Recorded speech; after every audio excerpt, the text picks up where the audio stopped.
Hello, Jack Edelson here with the voice of Backgammon. About to stream a match here between Larry Shiller and Chris Trencher. Chris, I believe, from New York, and Larry from Connecticut. So both players at a local tournament here for them, relatively speaking. They're here in Windsor, Connecticut, very close to Bradley International Airport, serving the Hartford-Springfield area. So nice 2-hour trip from Long Island, where I was staying just before the tournament. So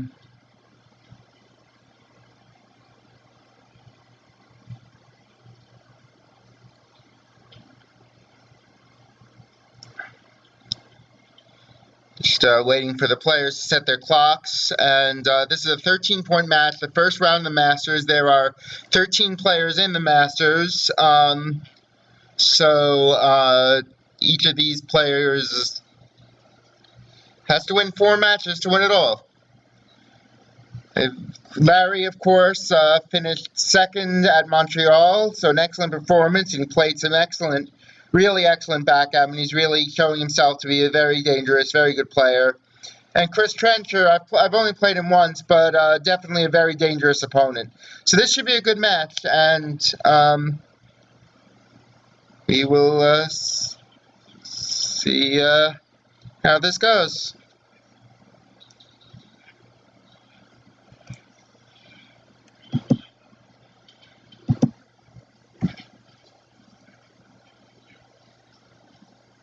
Doubling cube, sure to see Larry's face on it. It seems like the voice of Backgammon logo, and here we go.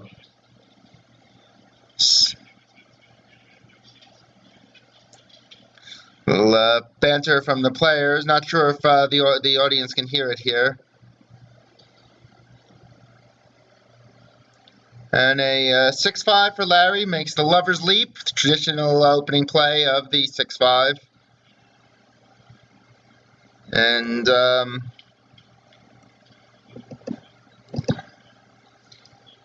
picking up too much audio here.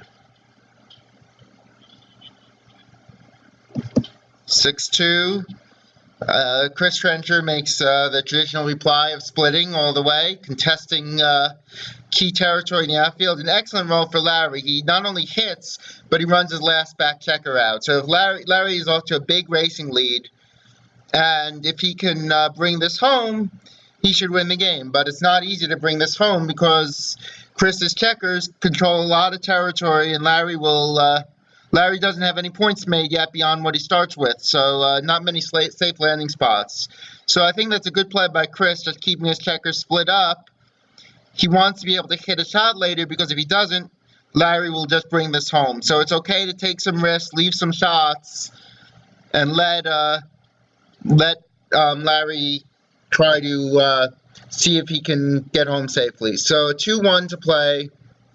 That's one option. Hitting is another option. It leaves a lot of shots. This is reasonable. I probably would have hit just because the race lead isn't secure, but we'll see. Now 6-2 hits. Good play, I'm sure, by Chris. Behind in the race, the only way to change is hitting. 5-6. Larry will surely hit back. And he does.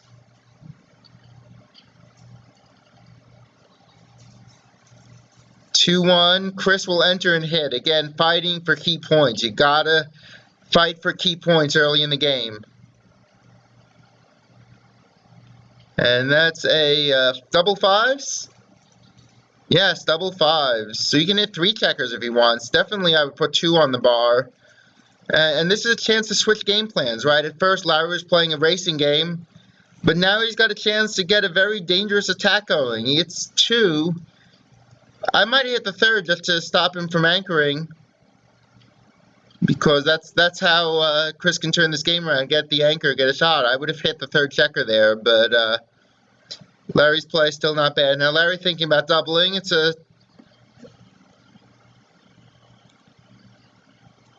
seems like a very strong double. Larry certainly isn't too good with all the open points in his home board. But with a double shot at a blot and another checker on the bar, even with Chris's anchor, Larry's done too much work to bring this home for Chris to take this, in my opinion. He'll fill in those gaps pretty quickly, and Chris may be on the bar a bit longer, especially if Larry hits. This, to me, is double pass. And let's see what happens. Chris takes the cube. No, he drops it. Oh, he does take it. Excuse me. Larry was so confident he dropped that, even though Chris put the cube on his side, the universal sign of a take. And a 6-5 is a very poor roll. Doesn't make a homeboard point, doesn't hit a shot.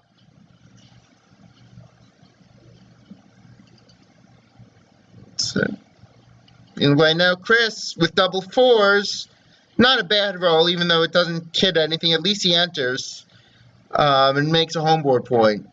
Still, Chris is in a bad way, and this is a really a good sign that it's not a good take is when after a really good sequence, you're really still not doing that great.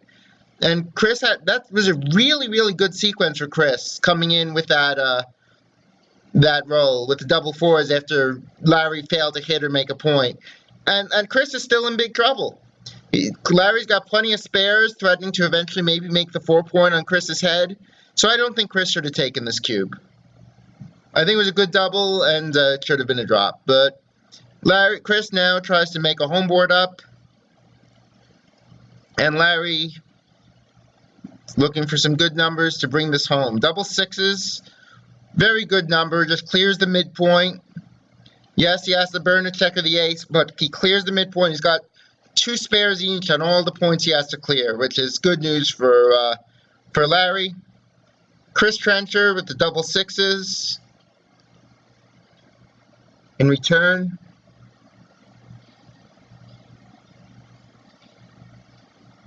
so it doesn't cover the bar point, the 5-point, but he's probably going to make his bar point, and he decides to pull out his checker on the 4-point region. And Larry's got so many spares, staying back only really gets him gammoned, and here he'd be on the bar. Much more likely to get gammoned if he hadn't run that checker. So I think that was a good play by Chris because Larry's just had too many spares bearing in on that checker. So Larry 4-1, that does not make a point. He's just going to play safe. No reason to volunteer a shot here. It's not like he'd gain anything from it, and Chris's board is very strong. So the normal safe play by Larry. And 6-2. Makes the prime. Maybe there are no immediate blot numbers. This is poor. This is an immediate blot number. I might, instead of this, I might be clearing the 8-point, right? You clear from the back. This seems more likely to repeat. So he played 8 to 1 here instead, so 8 to 7 here after playing the 6. That seems less likely to leave a repeat shot. Here he's giving Chris 13 immediate game winners. Double sixes doesn't win. It just makes a full board. Oh, 6-4, excuse me. So a pretty normal play here. You could also consider 8 to 4. It doesn't really matter too much. This is probably better. And now Larry had some trouble cleaning up everything. 2-1 makes a 3-point or it makes a 5-point. So this is one option. It's really just a question of counting up the repeaters. That looks smoother, leaving only a single gap, than this one leaving a double gap. But I'd really have to count up the numbers. So this blots on 6-1, 6-5. No, it does not blot on 6-5. 6-1, he has to play 8 to 1. 6-5, he can't play a 6. 5-4 is bad. 5-3 doesn't play well, even though he can play it safe. He actually might not choose to play it safe, given how bad it is. Well, he probably would. So I think making the 3 is probably best, just visually. Although there aren't a lot of blot numbers either way. I think this is right. Chris plays in safely. Yeah. Double twos is a great roll. He's going to fill in his gap. This is not ideal, but there's nothing better. He needs to clear the 8-point. even at the cost of a bad distribution. So you could play something weird like 7 to 3 2, but I can't imagine that's right. Problem is here there are, with that, when your checkers are all stacked up on 1 point in the Baron, there's more chance of an accident because you're less flexible. And it doesn't mean there's necessarily more chance of an accident right away, but there might be later. But Larry didn't have a better choice. 5-4, this is one we'll have to clear the 5 point. Now that leaves a gap, which is not ideal, but it's also one less point that he has to worry about clearing later. So that's the bright side. 4-2, Chris now again has a closed board. 4s are really dangerous for Larry here. Anything with a 4 in it can be trouble. Larry's play is the only safe play, and this is not a bad distribution. He's even on his 2 highest points.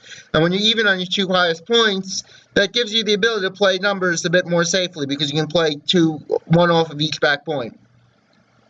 5-2 is a shot number. This is not a good number. So he's going to play the 5. And notice how Larry always, whenever there's one number that's obvious, one number that's forced, Larry's always playing that first. And that's a good thing, because this way you don't have to visualize the whole roll. He knows what his 5 is. It's forced. Now he could just play the 2. The same with the 6-1 he had earlier.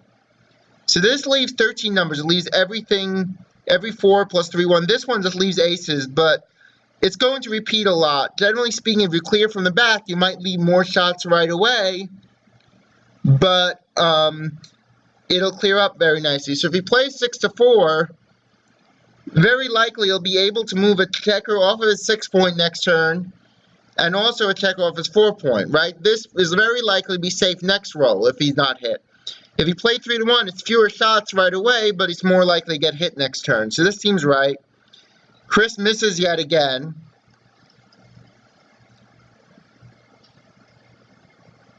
And now 5-4. That's right. He takes the checker off. 3-2. Chris is going to bring in his blot from the 6 point to the 6 point. And now he has to hope Larry blots right away because he's likely to have to run next turn. 6-3, and Larry leaves yet another shot. So I believe this is the 3rd direct shot that Larry's had to leave in this Baron. I'm sorry the video is a little choppy, by the way. I do apologize for the video quality. It's nothing we could help. Just and let's see if Chris hits it. Double 4s. Chris misses yet again. Now he can and probably should stay back. Yes, he's unlikely to win after breaking 2 homeboard points, but he's even less likely to win if he runs. If he runs, he's still got a lot of work to do, and Larry already has several shots, checkers off, and almost all the rest on his ace points, so he's not going to miss again. So Chris, to me, should stay back. He's not likely to be gammoned, but he needs to hit a shot to win. So this is a terrible roll. If Chris was going to miss, he'd like to miss with something smaller that allows him to keep his board. But unfortunately for Chris, that's not the case. But I think Chris is making a very good play here. A lot of players just figure, oh, I can't hit a shot. I can't win if I hit, so they just run. But you can't win if you don't hit, and you can win if you do. It's unlikely, but you can. So Chris gets a 4th shot. I can't quite see the roll, but it was... And Chris misses yet again, and that's a rough way to start the match for Chris. He's going to lose 2 points this game.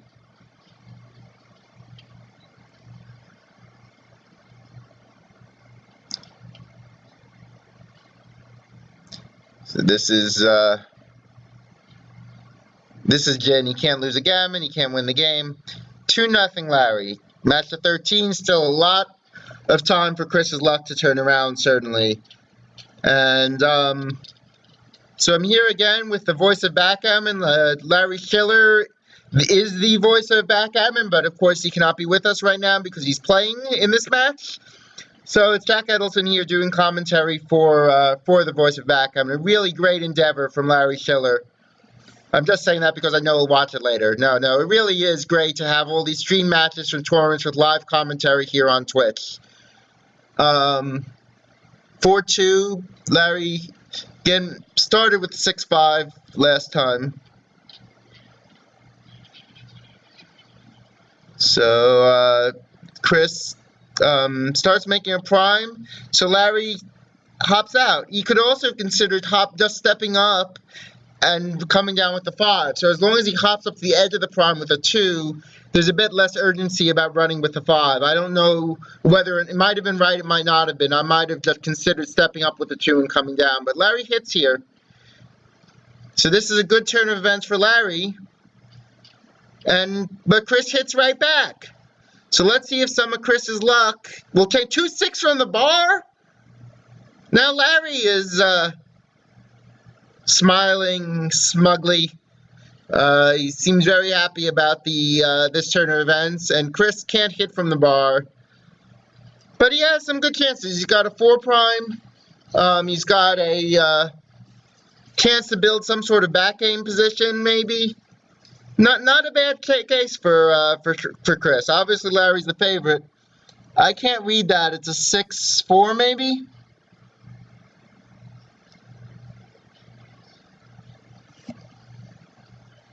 So it's 6-something to play here for Chris.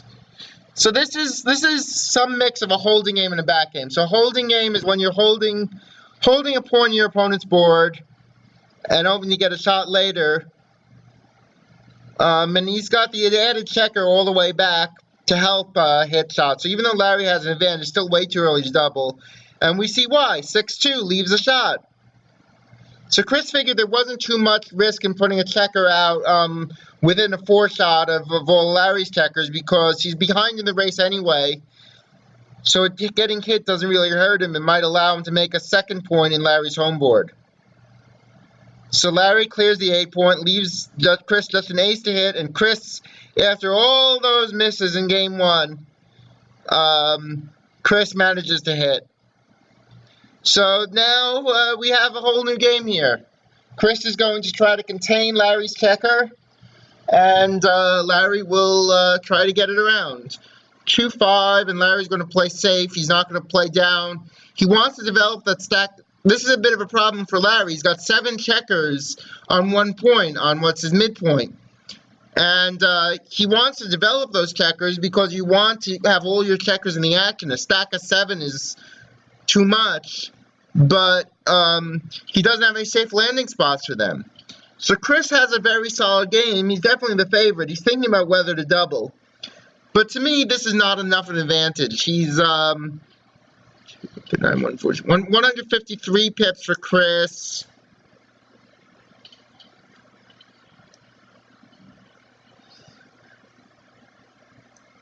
$160 for White. So Chris has a little bit of an edge in the race, but not much. And while he does have a good prime, it's just like I said, it's hard for Larry to improve his position by bringing checkers down from the midpoint. Chris also can't really improve his position right away by making blocking points, because he's got 3 checkers back. It's not easy for Chris to develop his game, so I don't agree with this double. Seems to be a clear take for Larry. He scooped it right up. Of course, he had been thinking about it. Well, Chris looked at the cube. Chris hits. Probably his best game plan here is to try to attack, given that priming is difficult. But now Chris will make the 2-point and think about his 6. Probably making the bar. Nice, he has a nice block going, and now Chris is definitely very much winning. It's this would be a pass if he doubled now. So Chris, he doubled and he managed to roll well and got a big advantage. And it's when you throw the cube out there, it lets you win 2 or 4 points. It's important to double aggressively sometimes. Chris decides to make the 8-point. Could have also considered trying to bring the other back check around. Double 3 is not a bad roll. I would play 3 down from the midpoint. It doesn't leave any additional blots, and Larry could easily get gammon, so he cares about that. And the 3-point is less important than making, say, the 7 or 8 points, because you want to block the big numbers like the 5s and 6s out from Chris's back checker. So I like that play. He has to develop the midpoint stack is the other main reason. Ace comes in, and he's just going to play safe. Larry knows he's in trouble, and when you're in trouble, sometimes all you have to do is just go into damage control mode, right? Hope you can avoid getting gammoned. And I think Larry's playing really well here, and Chris as well. Let's say Chris has a 3-1 to play. Not a great roll. He wanted to obviously cover the 3-point. He leaves it slotted, hoping to make a 6 prime later, which I think is the right game plan. He doesn't have too much to fear because Larry's game is so underdeveloped. 6-3, he could try making the bar point. That blocks 5s out, but Chris already has really good 5s, making the 3-point. Another play is to make for Larry to make his own ace point by moving one of his 2 checkers to the ace point. The idea of hitting a shot later, but this seems a little better. At least it's a blocking point. He also has an ultra safe play, which actually may be best here, which is simply to play 1 checker from his big stack on the midpoint to the 4-point inside. And the idea of that is you're unlikely to win, you're just not leaving more shots. This is a good play. I don't know which of the 3 is best. So Chris now makes his prime, actually has a 7 prime. And with the 6, I would just run out. He could try to attack by playing in from the back of his 7 prime to the 2-point. But that's playing deeper than you'd like, right? Because that just makes you inflexible later. If he's able to put something on the 5 and 6 and 5 points rather than say the 3 and 2 points, there are more rolls that hit, and I would just run. But the idea behind this is you're also keeping more contact, right? Chris has nothing to worry about. He's got a prime, and Larry doesn't. So he's hoping maybe Larry will roll something where he has to leave some sort of shot where he can pick up a second checker. 6-1 does do that, right? He's going to play the 6 in and the 1 down, I think. He's lost. He'd be on the 6 prime, right? He just wants to minimize the number of points he loses. This is way too feisty. I don't get this. You're beyond the 6 prime, you're not going to win the game. Why leave him a direct shot? It actually turns out that that's better the way he played it, because if he had played 1 down, double 5s hits. But I don't think this is right at all. That's very feisty. Doesn't really hold much hope of return. Now, if I'm Chris, I'm switching points. I'm attacking here. Because if you switch points, you put the opponent on the bar, then he can't move and you win more gammons. So I don't agree with that. See, Larry gets 20 pips now to try to save the gammon that he wouldn't have been able to get if Chris switched points. So I don't agree with that play. Now 5-2, he hits. Good choice there. Double 1s. Now he makes the 5-point, which seems right. He doesn't want him to come in on the 5. And now he's hoping that Chris rolls something poor like 2-4 that breaks his prime. 2-1 isn't bad. He hits again. But Chris needs to roll a 5. Or he needs Larry to hit him and then Larry to break his board, which is a long ways off. 4-1, that's the wrong kind of 5, and now Chris has to break his 6 prime.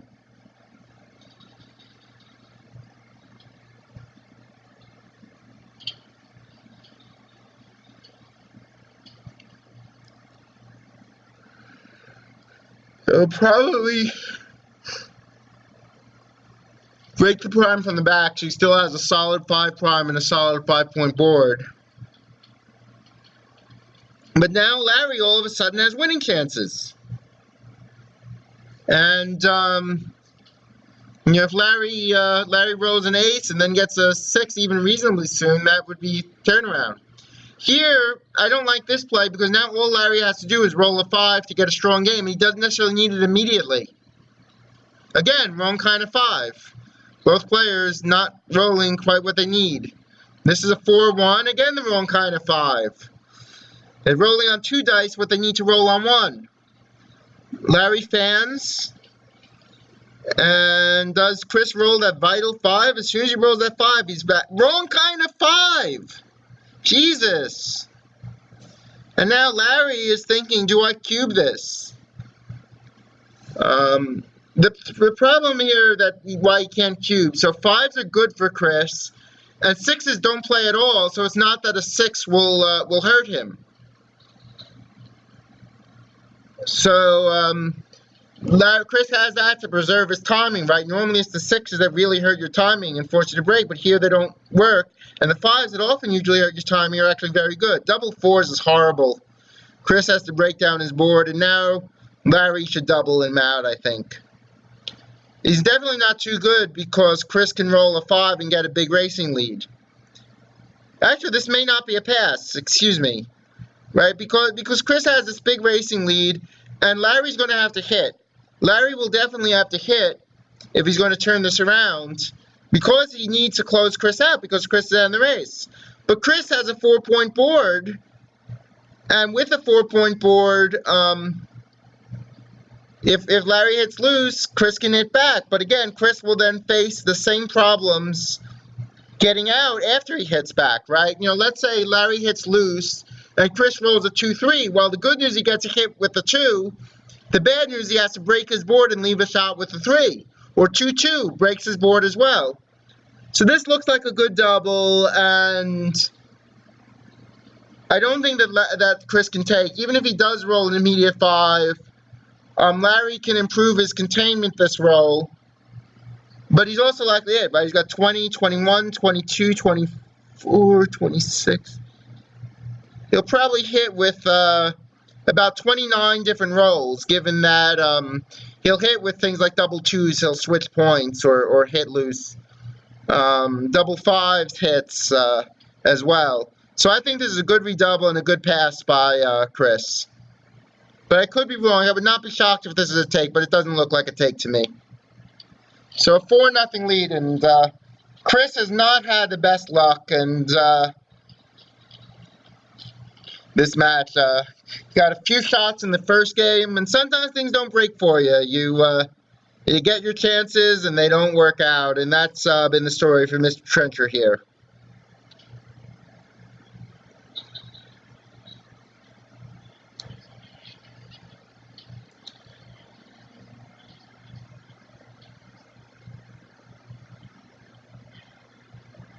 I think Larry is reminding Chris that Chris came back from a big deficit against him in an earlier match.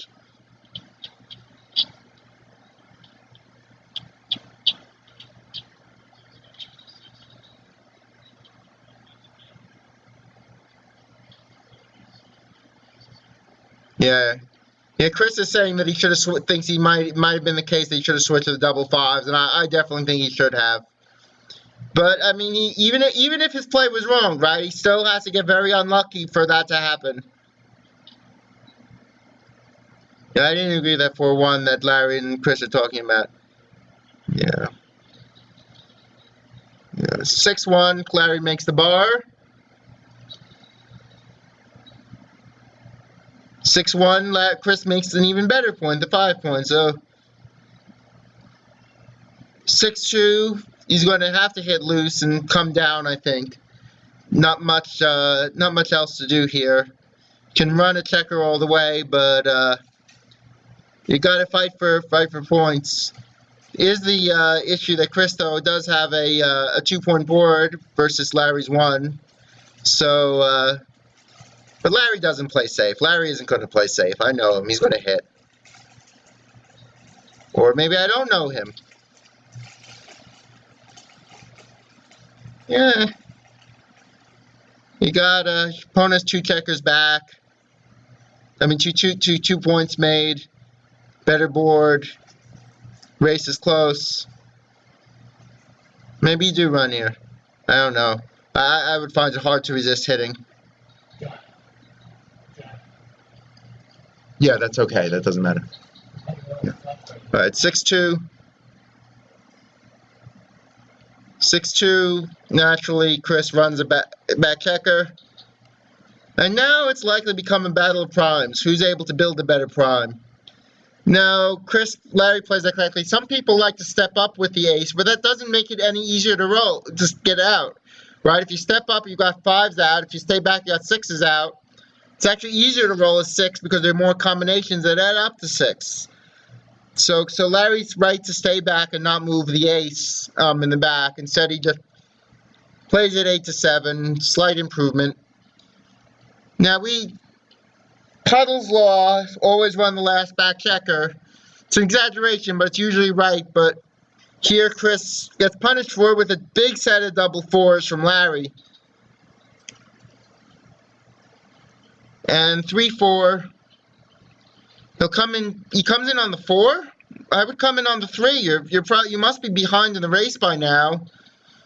So you want to maximize. Yeah, he's definitely well behind in the race. You got to come in deep. Not only does this not do that, but it leaves him a sitting duck to be taxed. 6-5 is a great roll by Larry. He's got 116 pips. 3, 104, 144, 146, 152. 162 for Chris. And with just one checker back, this is not something that's takeable. Even, in fact, the race lead, with something like a 50-pip race lead, I don't know that there's anything that will allow Chris to take next turn. So I think Larry is technically too good to double here. It's unlikely that he'll get a gammon, but even if it's unlikely that you'll win a gammon, if there's nothing that leaves your opponent willing to take next roll, you might as well hold off and hope that you get a lucky sequence and get to gammon. So I think Larry's actually too good there, but most of the time people will just throw the cube out. They figure in a position like this, they can't be too good because they're unlikely to win a gammon. But if you stop and you say you're 50 pips up, you have a prime, and actually I hear Larry saying to himself that might have been a bad double. And I think Larry's realizing now that, wait a second, I should have thought about it. So in these clocked matches, you have 12 seconds to think about things before your time starts ticking down. And even if you use some of your reserve time thinking about something that might be obvious, so you lost a few seconds. What's the big deal? You take your time to think about it. Double 6s. Yeah, that doesn't really matter that much. Double 6s. He plays 4 down. Usually the right play. Larry's got a pretty big racing lead now through double 6s. Double 5s, though, and that may turn it around. 63, 115, 137 for Chris after the roll.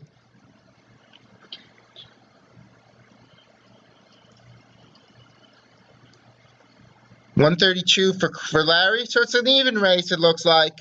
But Chris now has the advantage because Chris has escaped all of his back checkers, and now he has a chance to hem in to prime Larry's last checker. So Chris is hoping to fill in a couple of more points, and he should be able to eventually possibly offer a well-timed cube here. Not yet. So 3-2, he'll probably upgrade from the 11 point to the 9 point. And so Roberto Litzenberger just joined us. He helped out with some commentary in Montreal, although as I realized later watching the video with the microphone set up, we couldn't actually hear Roberto, but he gave some excellent commentary that you guys missed. So 3-2 for Chris. And what was that? Was that legal? I guess it was legal. What's up with the projector? 2-1, I don't know. So allows people who are like in here to watch it, but so Larry just diversifies, gets ready to improve his board. 3-1 now. He can make the 5 point that leaves just 6-3 and 6-4 to hit because 5-4 would be blocked, and that's got to be right.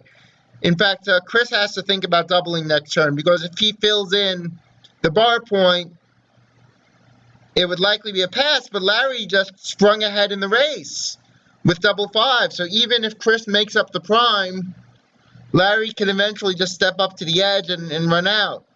You still got to double this, I would think. Doesn't even give it any thought. And rolls a poor 5-2.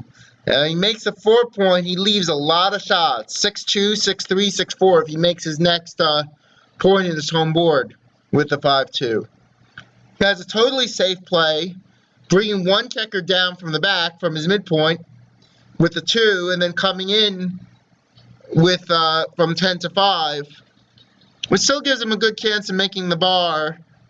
And whether this is the right play or not, when you just missed about 14 shots and when everything seems to be going wrong, you're just convinced your opponent will hit any fly shots you leave and you start playing safe. But he's got plenty of spares, plenty of chances to further his prime. Is there a third play that I'm not considering? Is there some third play? I don't know. Maybe that's why. You could try plugging it in. So third play, let's see. He can play a checker down with the 5 and then safe up one of them with the 2, but that doesn't have much logic. So this is very reasonable, I think. Karen Davis now with us as well. The president, what's the title? President of USBGF? Executive Director, President. There we go. USBGF doing a lot of wonderful work to help promote the game and with the voice of Backgammon as well. Very, very proud to be a life member of that great organization. So check them out at usbgf.org. It's the right side, right? Yeah. All right. But check in with Karen to make sure I have the site right. And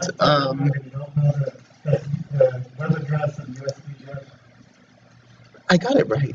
So double 2s, and Larry's counting the race, and he figures that if he's ahead in the race, he wants to step up. But this actually doesn't necessarily help him escape that much because it only gives him 4s out instead of 6s. But the good thing is, this makes it harder for Chris to build his prime because he's freezing the checkers on the 8 and 9 points. And unless they're used to hit him, he's not going to be breaking that to make a blocking point. So Larry figures he's putting himself at more risk of attack here by stepping up, but he can withstand the attack because he's got a very good board, and Chris's board isn't that strong in terms of he only has 2 points made to Larry's 4.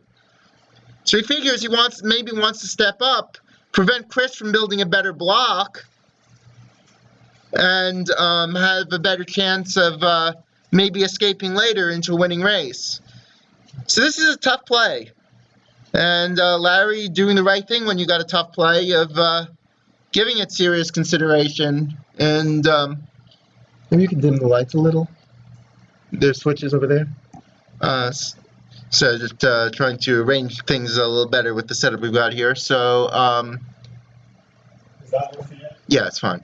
I don't need light. So let me just verify the races. 6 times 9, 54, 62, 195. So I've counted. Larry has 95 pips, which means that all of his checkers are, if you add it up, they're 95 pips away from having all of them off the board. If he just brought everything to around and off.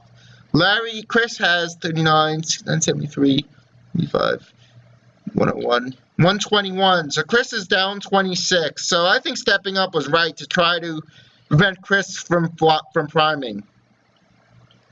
See, now with this 4-2, Chris can make the bar point, whereas if Larry had stepped up, he couldn't, without leaving a direct shot. But now Chris can block Larry's 6s out. Again, this is just a one roll, there are plenty of sequences where stepping up hurts Larry, but I think when you're way ahead in the race, it's more important to freeze Chris's prime because you can stand being hit once or twice if you step up and you get hit. You've only lost 3 pips. Chris doesn't have a big home board. So Chris rightly, I think, makes the bar point. And now it's going to be tough for Larry to escape. He rightly steps up, I'm sure, with the 3. And he doesn't want to leave any blots in his home board. He figures he's ahead in the race anyway. But still, he might have considered it. Chris, again, decides he can't double because Larry's threatening to escape. And now Chris has to make the point. And this isn't bad. Chris is still definitely the favorite, but now 3-5, 3-6, and 2-6 all hit. for Larry, and that's a 3-6. He's hit. God, there's no luck for Chris this weekend. At least not today. And he fans, now all of a sudden Larry is too good to double. He's playing for the gammon. What a turn of events here, and he does hit another checker. Do you bring that down, or do you break the bar point and try to make more homeboard points? I don't know. I think you... That's, yeah, 3 to play. This seems clear to me. You want to close Chris out and gammon him and make it 7-0. Chris is now very glad that he didn't give a double that Larry could take. I agree. This is no. Now they get the right position.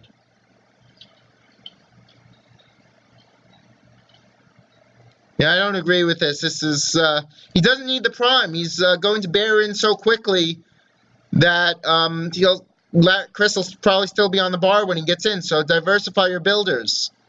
6-1, not a good shake, but he can get an extra spare even if he can't make any points. Chris really wants to roll an ace or a 2-1 here, cut down on his gammon chance, but that's a big dance. 4-2, and now Chris is in really big trouble here. This is not good for Chris. 13, I think. So 6-5. Now this could become troublesome for Larry, right? He could roll, say, another 6-5, 2 out of 36 times.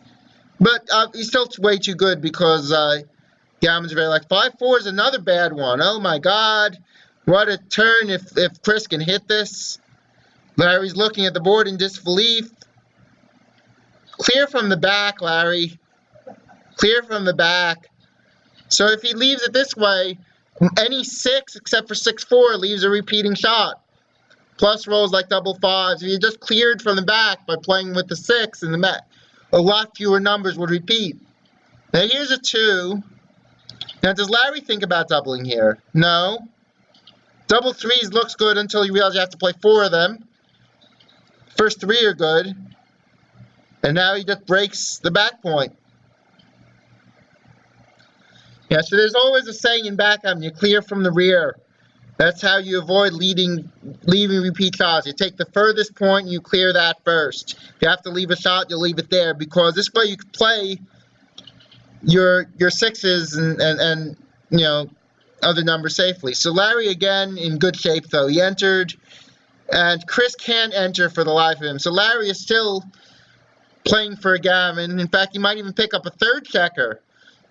So maybe it actually worked. But when you're hot, you know, everything works out for you. And for Larry today, everything's working out. He's rolling what he needs to roll, and his opponents aren't, or at least Chris isn't.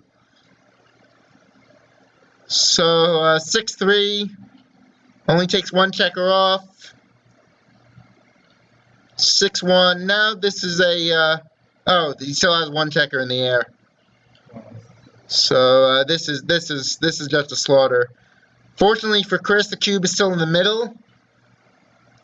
Neither side is doubled because Larry suddenly turned this game around before, and he was too good to double. So this is going to be a gammon, most likely.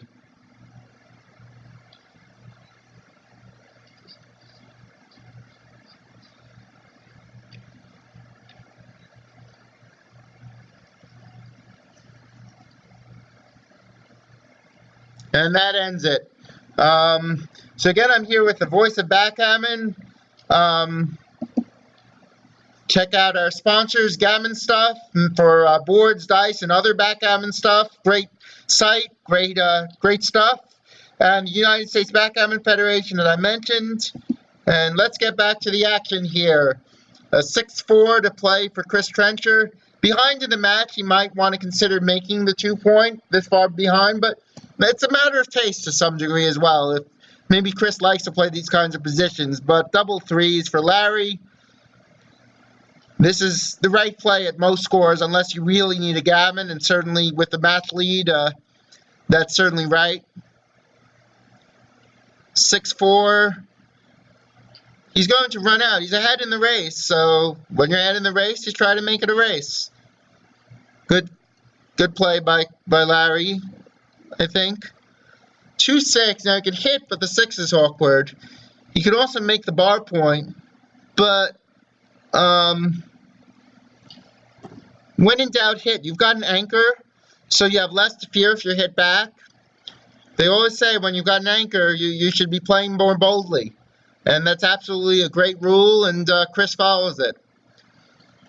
So 3-2, a sort of mutual holding game here. Both players have anchors, so both players are going to be looking to hold those anchors as long as possible, block in their opponents, and hope for maybe to roll a big set or something that allows them to race ahead. So 4-3.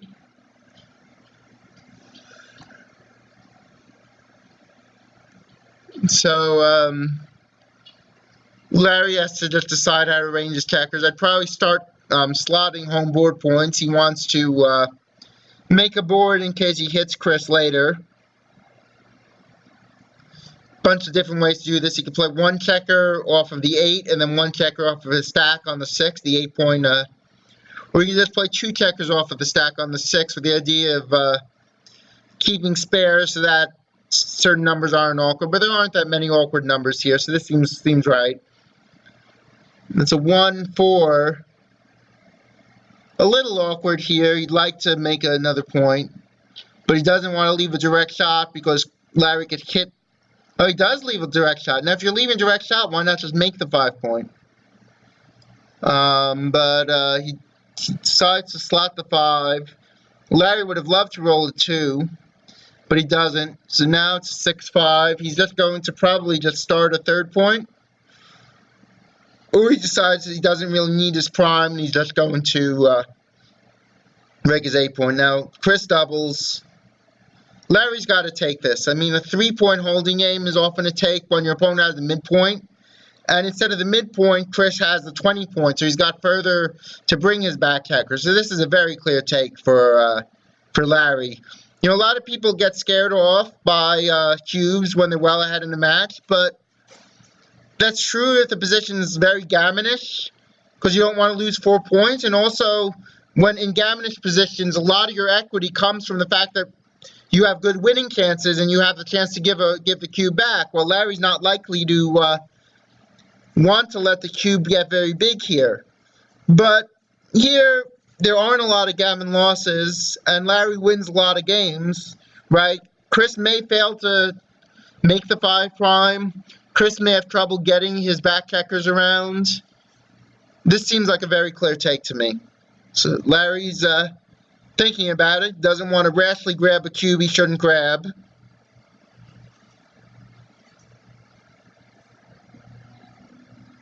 But he takes it. 5-1. So make the 5 prime and then just waste a 5 behind, or you can run out.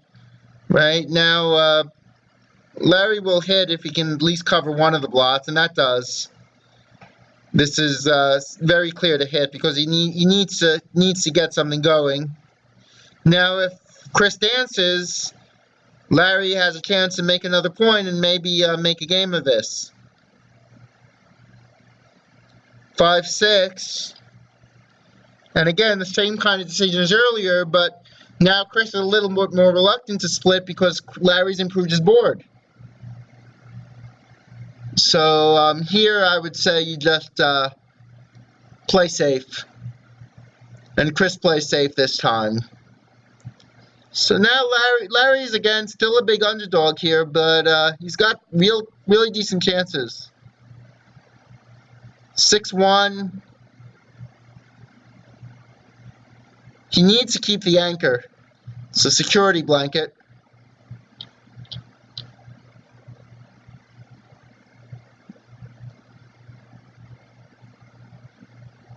You know, even if he splits up here, could be problems coming soon, right? That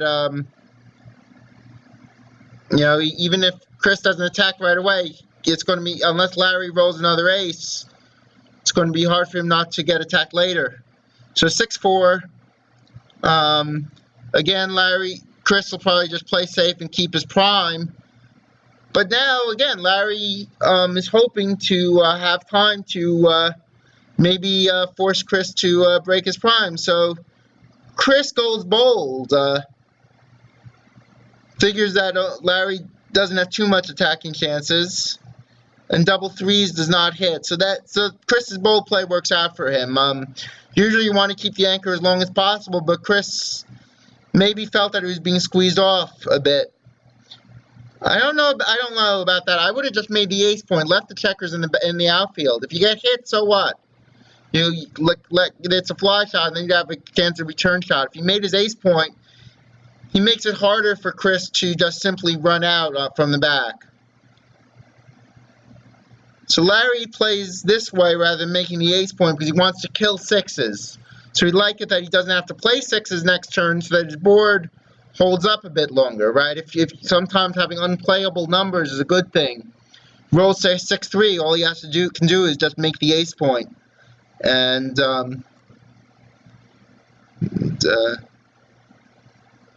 doesn't have to play a 6.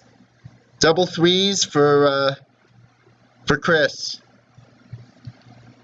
Interesting decision here. He could decide he wants to fill in a gap and make his 4-point, although that doesn't seem right because he doesn't want Larry to roll, say, a set of 4s and get a winning race. He can play his back checker all the way to the 2-point, to the bar point, and then make another point.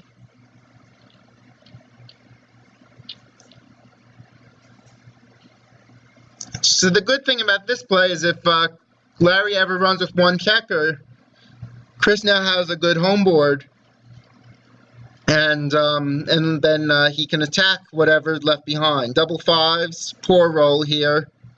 Although again, if he rolls double 4s, those double 5s turn out to be great for the race. Now Chris very much would like to keep his checker back to contain any escapees, but the problem is that he doesn't really have anything else to do with the 5-4. But he can't move the back checker very far either because he would run into shot. So you could maybe try to keep his prime by playing the 4 from the back and then playing the 5 inside his home board to the ace point. Still keeps the block. He doesn't want Larry rolling a 6 because Larry looks to me like he may be ahead in the race. I haven't counted it.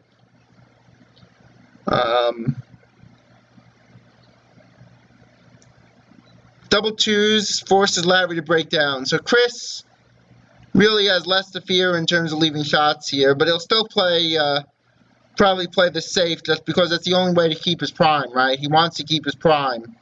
So he'll pick up the checker in the back from the 12-point, play it for 4, and then play the 1, 2-1. Just keeping the 4-point board, giving himself a chance to make a 5-point board later. And again, being ready to hit if Larry rolls a 4. This is another idea. This is the more aggressive play. He's hoping that Larry rolls a single 6, and then maybe Chris can pick up both checkers. But he doesn't have the material to attack him. So this, to me, isn't worth the risk that Larry rolls a big set. Now 6-1. Now here I just make the ace point, right? Now if Larry hits, this isn't necessarily great news. That's a 6 and a 1, so a terrible roll for Larry. Chris is sensing those gammons, and Larry rightly, I think, so he has a choice here. He cleans up the blot, so it's less likely that he'll get another checker picked up, but if he plays the ace, keeps going all the way, it's 1s, 2s, and 5s to hit inside and 2s to hit outside. Otherwise, he leaves 3s outside and 1s, 2s, and 5s. It's more likely that he can avoid getting hit this way. So I think this is right. And a 2-1. Options for Chris, he could have closed him out, but this is right because you got to get that second checker in the bank. And you get hit, so what? It doesn't really hurt you that much. Actually, I made a big mistake recently at the local club in Madison. going for the closeout instead of picking up the other checker and got punished for it. In positions like this where you're running out of time to hit the last checker and the opponent's board is weak and has a blot, Chris, without worrying about really giving him much thought, made the right play. So Chris, about even money to win a gammon here. Since Larry's board is so weak, he can play aggressively. Double threes is an excellent roll for Chris. Takes 2 checkers off without leaving a shot. 5-1. It could be an accident roll. Chris rolls 2 big numbers, but again, Larry's in no position to punish him. Here's 5-1, nice and safe. And can Larry save the gammon? Not looking good. 5-1.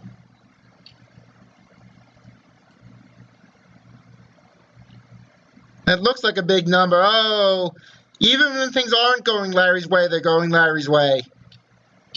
He's not going to win this game, but he should be able to get off the gammon. 3-1, not the best. Oh, that was not a legal roll. So he gets to re-roll it and rolls even worse. A 2-1. So this has got to be right. 5-3 now. Larry, anything with a 6 other than 6-4 gets off. 3-2. This is fine. This gets off with everything.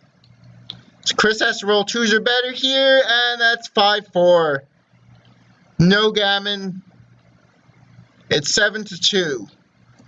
So Larry, with a miraculous set of 6s, avoids the gammon. That should be 7-2, I think.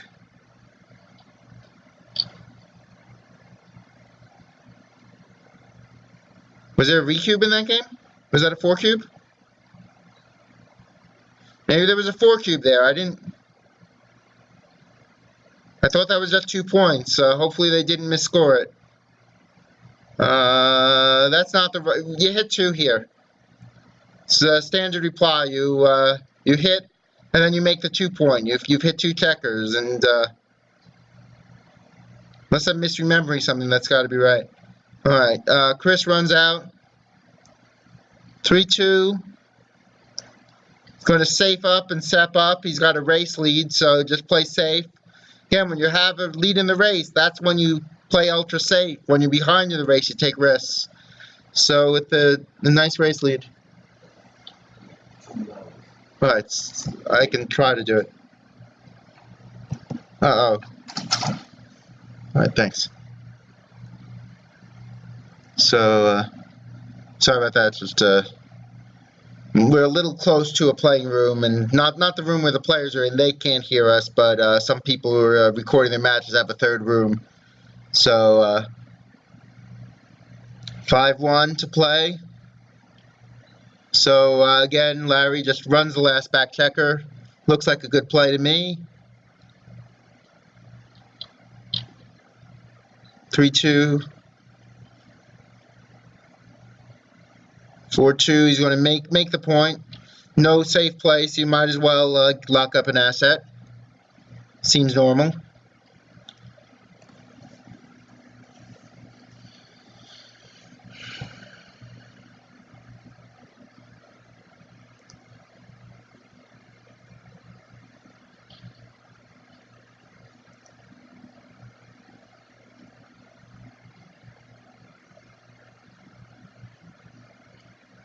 Looking at another play here. The idea is that if he makes this play that Chris wants to hit, he has to break his anchor. But that doesn't seem seems more important to just make the 4 point, because he's going to need that as a landing spot later on.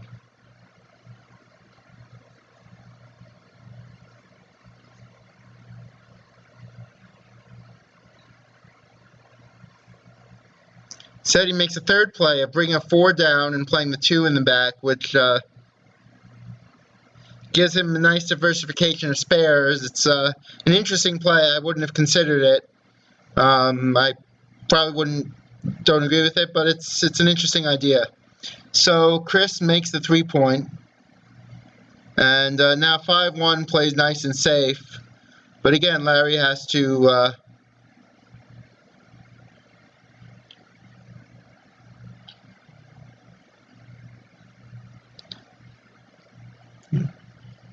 this one. 6-3, that makes a 3-point. Again, it gives him another landing spot. And also, if Larry has to hit later, obviously having an extra home board point never hurts. 4-2.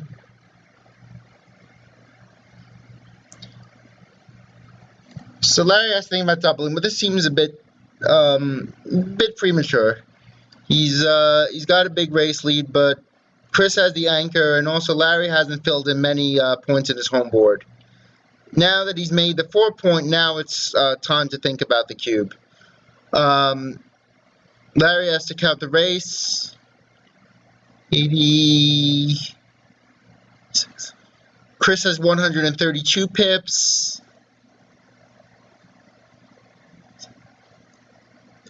And 113 for Larry. So even with this this hold, yes, there aren't many rolls that lose the market, but double twos, double threes, double fours, double fives are all big winners. And there aren't very many very bad rolls. So even if Chris doesn't roll the immediate winner, he's very likely to at least play one down from the midpoint and have the threat to come down with either 5-4 or a set later. So even at the score, I think it's a close double with a 19 pip lead, where if you manage to break contact, you're ahead. I mean, obviously 6-6 can leave a shot, but that's the only way that Larry winds up leaving a shot immediately. So to me, this is a small double and a very clear take for Chris, and that's what happens. And 4-3, he's going to play a checker down with the 4. Comes in with the 3 for no other reason than having the checker there is good for the race. 6-4. 6-2. He's going to want to keep both of his landing spots. Then the 2 is a matter of taste. I'd probably not do this because I don't want to have 3 checkers on the 3-point. But neither here nor there. Not a big deal. 4-3. Now 4-1. This is reasonable. Just, you don't worry about those blocks because there's not going to be a shot right away. And if there is, it's not one that he minds leaving. So 6-5. It's going to clear from the back so that this way he has more safe numbers. Chris corrects Larry's illegal play. And this seems clear, right? If you break the other point, 6-1 and 6-2 leave shots. This way only 6-1 leaves a shot. So precise play by Larry. 6-3 makes the board nicely, but now Larry is desperately hoping for a set. Now, Chris could have checked one checker on his midpoint to get a double shot in case of a 6, but it does run the risk that Larry can hit with an ace. But with Larry having blotted his home board, he could have given it strong consideration. Now again, does Larry want to say 5s? Right, this way, now he has to leave with either a 6 or a 5. He can leave 2 blots in his board, but save 5s, which to me seems natural. But Larry also has to consider they may have lost some of his race lead and has to make smooth plays because of that. Actually, Larry still has a pretty big race lead, so that's not a concern. But Larry really needs to set here. 3-1 is not bad because, but I don't know why he'd rob himself of, say, 4s. Why would you, you might as well have, say, 4s to play. It's not like the blot is hurting you. 3-2.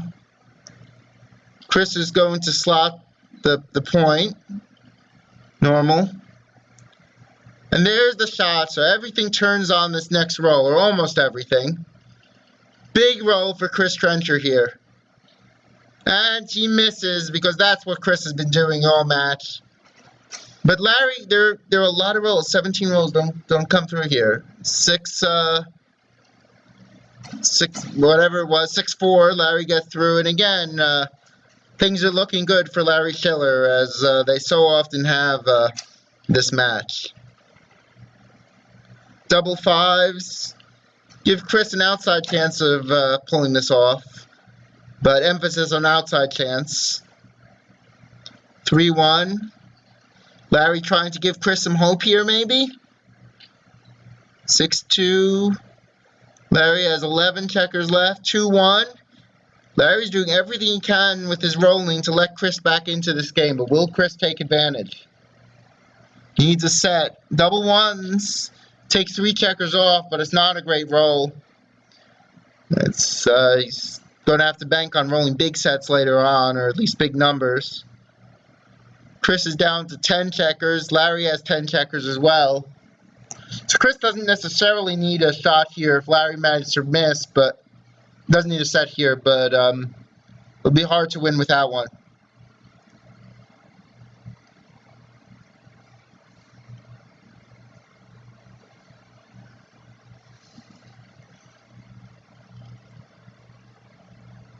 Two, 1, another terrible roll.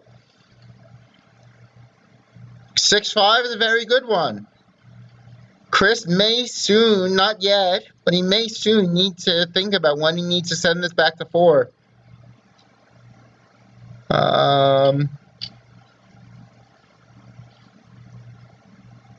2, 5, 1. Things are looking good for Chris. 5-1, but that's a big miss for Chris. He now leaves himself odd. 3-2 seems like the most normal play. Just avoid gaps and stacks in a short, relatively even race. Both players are 15 pips. Chris has the better distribution, but that's more than compensated for by Larry being on roll. Larry's still the favorite, but it's definitely become interesting.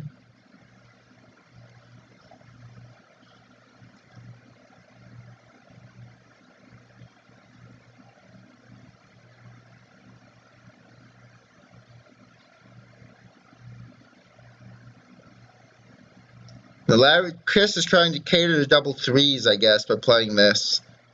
But Larry can easily miss twice, so Chris isn't depending on a set. Also, the other play by playing 3-2 caters to double twos. Now double twos will be able to take 3 off. Now, because Chris is odd, it doesn't really matter if Chris misses once, right? Because he needs... Let's say he takes 1 off, then 2 off, then 2 off. He's still off in 3 rolls, even though he didn't take 2 off the first time. So it doesn't matter if he misses once. He does want to avoid missing twice. Which could happen if he rolls 2 aces here. Whereas if he makes the other play, he still gets double twos, and he's less likely to miss twice. So I would have played the other way.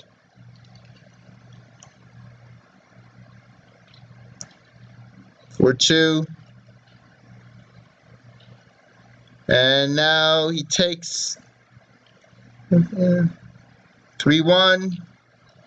And now, does Larry roll an ace? Nope.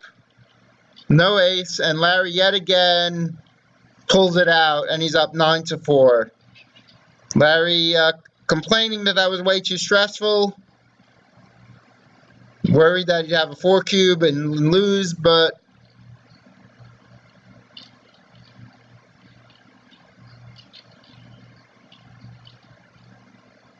it's 9-4 here, and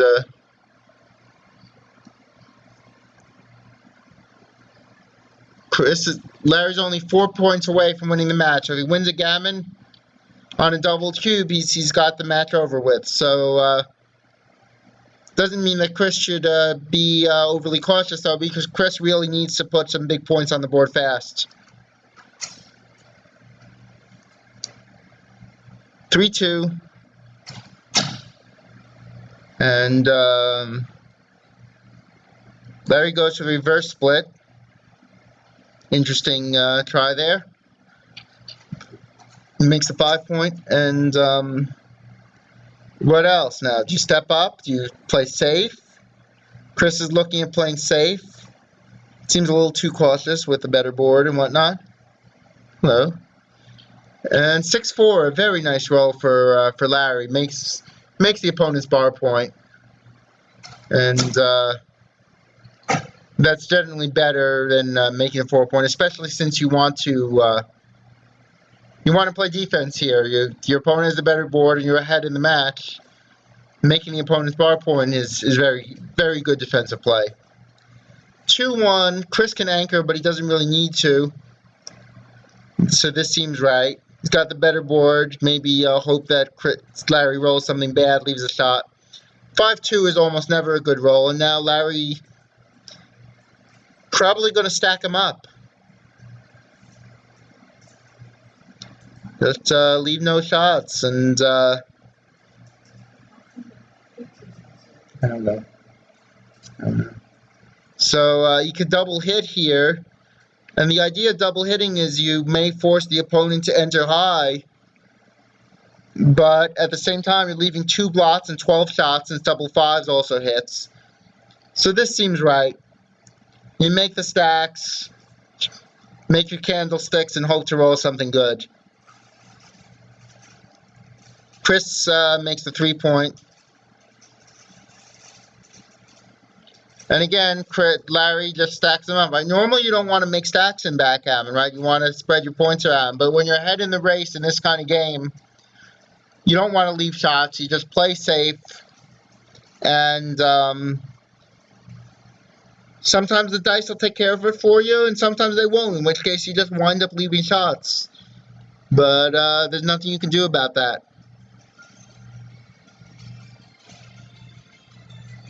Double twos, and now, oh, that's Larry's double twos. Good roll. He makes the 4 point, and he just wants to probably disengage a bit. 36, 58, 114, 120, 130.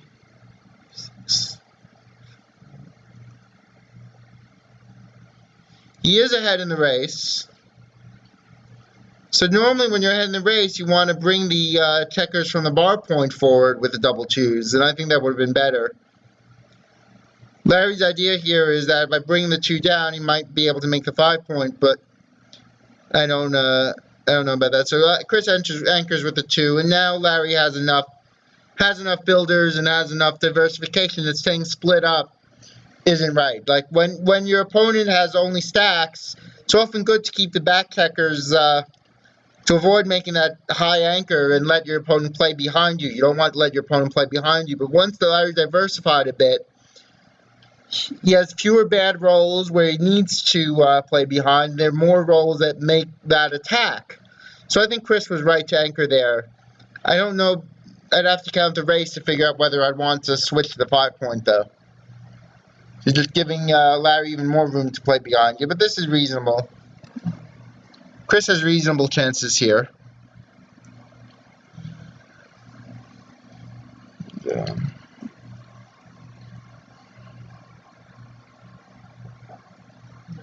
And this is Jack Edelson here with the voice of Backgammon, live from Windsor Locks, Connecticut.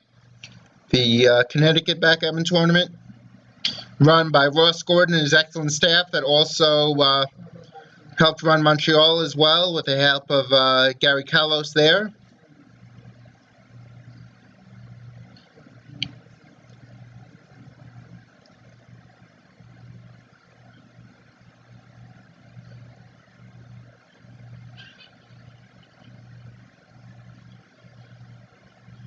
I cannot read the dice right now.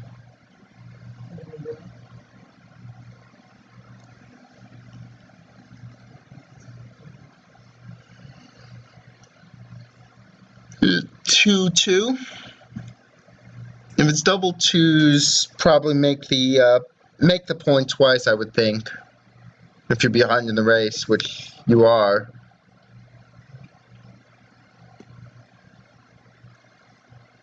Without seeing what the roll is, it's harder to comment, but I would make the 4 point twice if it's double twos.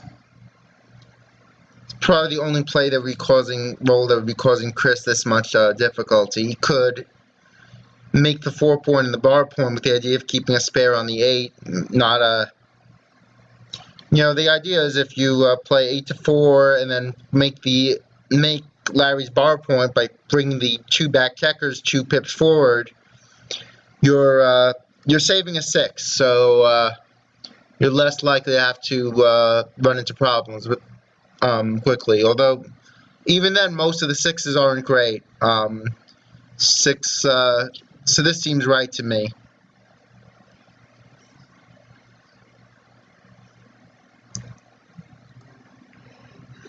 Six four. Sorry guys, this has been a bit of a couple of travel days for me. I just got in from Wisconsin a few days ago to New York and just rode up here today. Got a ride from Lynn Ehrlich, who's the director of the fantastic Jersey City tournament in January. Be the weekend after Martin Luther King this year. Really great tournament. Been there a number of times. The location is wonderful, right on the Hudson River.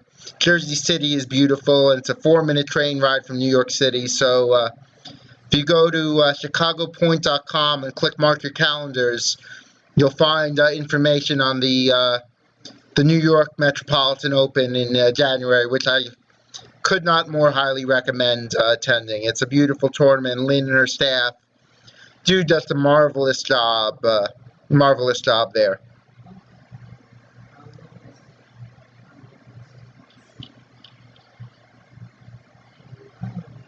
3-1 is not a bad roll for Chris. It keeps his position intact. A lot of rolls would have forced him to break something, but this does not. So Chris has really good chances in this game of getting a shot later. But can he hold his position together for one more roll? Yes, he can! Very nice small roll here. Sometimes small is good. Larry says he wants double 5. What does he get? 6-4. That leaves a shot. Chris can think about doubling now. He's almost even money to hit. And if he doesn't hit right away, he might hit later. But the problem is that Chris's board breaks if he doesn't hit. Right? If he doesn't roll that 6, he's going to something's got to give, right? Either his midpoint or his anchor. So I don't think this is a double. But Chris doubles. Larry's got to take it. Actually, maybe it is a good double, because let's say he didn't roll a. Let's say he misses with something with a 5. He can run off of his anchor and still be reasonably safe because Larry's got a busted board somewhat. So I think this is a good double, but the take seems very clear, right? Again, Chris might not hit. If Chris doesn't hit, Larry has good chances of maybe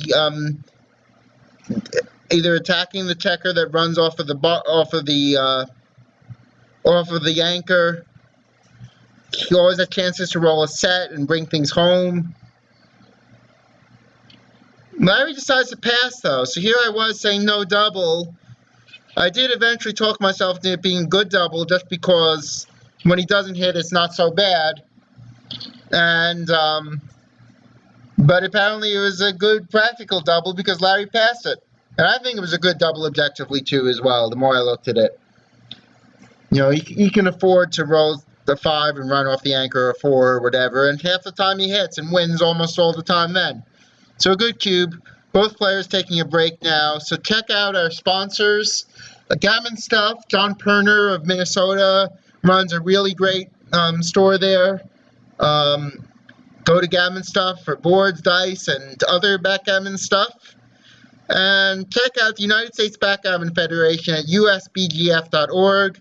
And Gammon Stuff's website is naturally gammonstuff.com. This is Jack Edelson with the voice of Backgammon.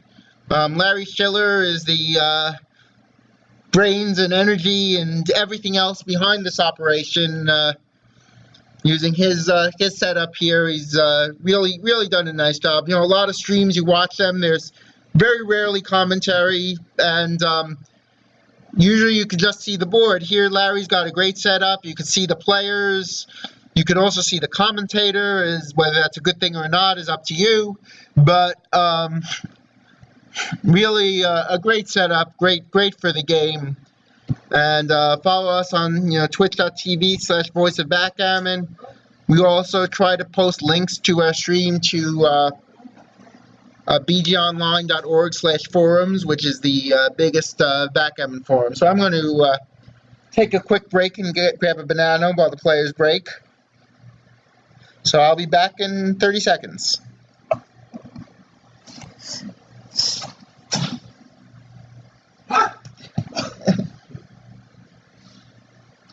Looking down when you throw it. Fortunately, it's hard to be seriously injured by a banana.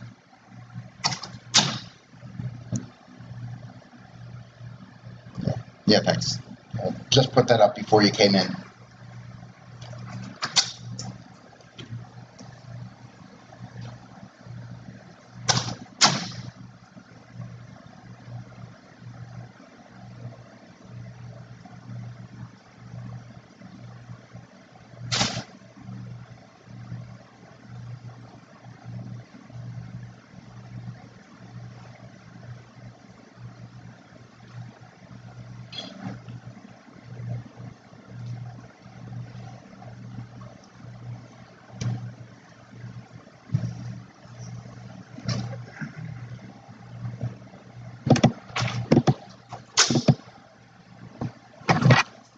Chris, take it in.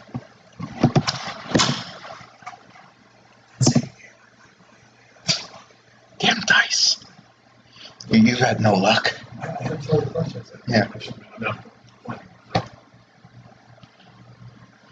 Yeah, it's just everything was going right for him and wrong for you. Yeah, that's backgammon. Well, good luck.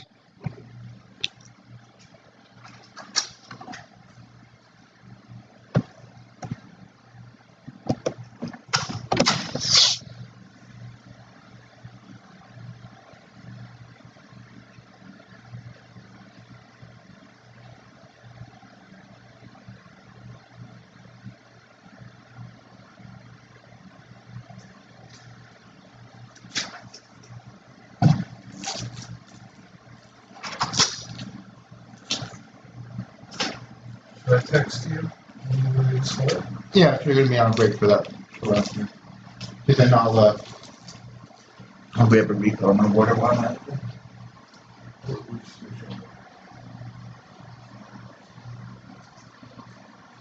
Yeah.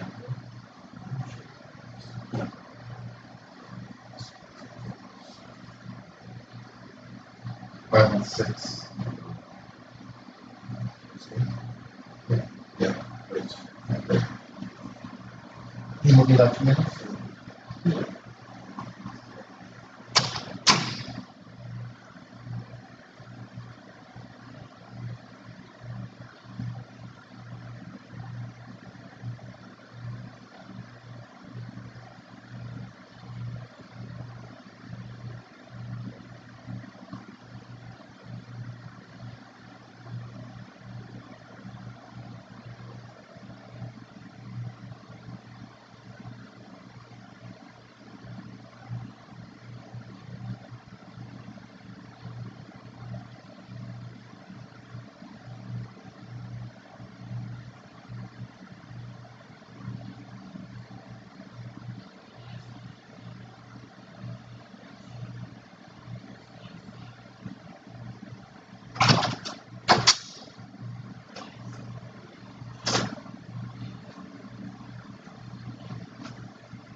Jack Edelson back here with the voice of Backgammon.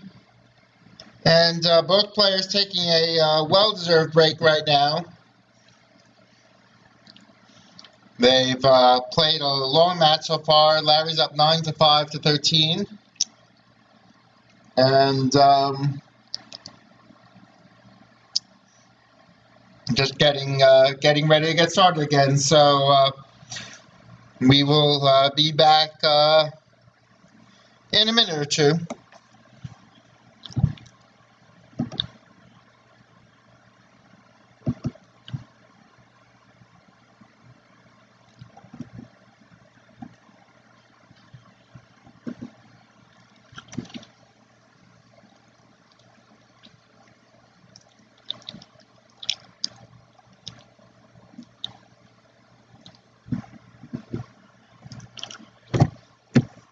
All right.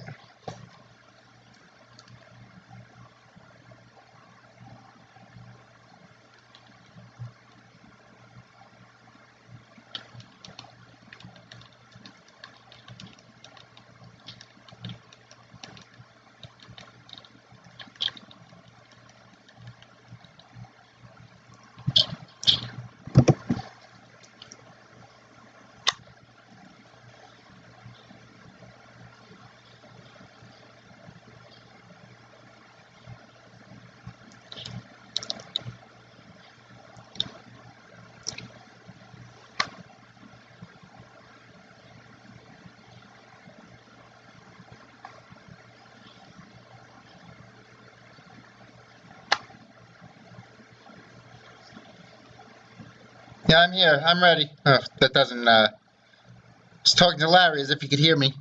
All right. So let's go. And we're off once again. And a 6-2 for Chris makes the standard play.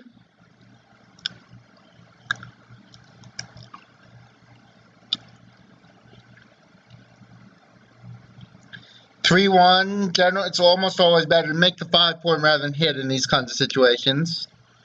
Another 6-2 plays very nicely for Chris. That's why it's good to split with a 6. You keep your checkers connected, and now everything is very nice for him. So repeating dice, both Chris's 2 6-2s, Larry's 2 3-1s. 2-1, not the best. I like the just simple safe play of playing 11-8. Just leave Larry 7s and 10s to hit. No direct shots here. He's certainly got a race lead. He's rolled 6-2 twice, and Larry's rolled 3-1 twice. That's 8 pips, 11 after the roll. So that's a nice, solid, small race lead. So I would have just played relatively safely. Instead, he leaves a direct shot.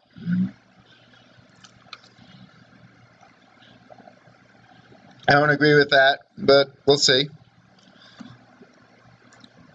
Larry plays safely. He's up 18, still ahead in the race. So, excuse me, Larry's behind in the race. Sorry, I got mixed up there for a second and heard the there. But anchoring up, the race is close enough that anchoring is natural. It's a good asset to have. It also reduces gammon losses, which, as the match leader, he cares about.